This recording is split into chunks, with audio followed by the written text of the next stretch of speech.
अस्सलाम वालेकुम viewers, welcome back to my YouTube channel daily tips with Asma. Noorjahan नाम का शुमार लड़कियों के नामों में होता है।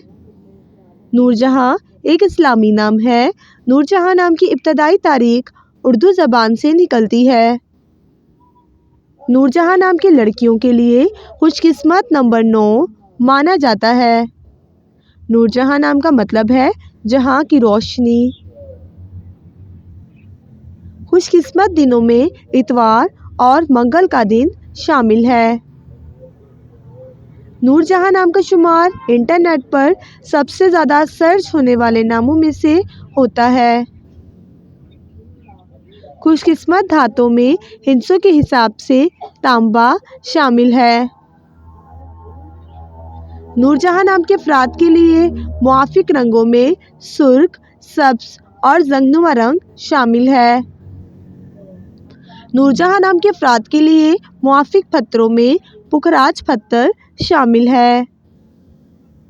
फ्रेंड्स, अगर आप अपने नाम का मतलब जानना चाहते हैं तो कमेंट बॉक्स में अपना नाम लिखें।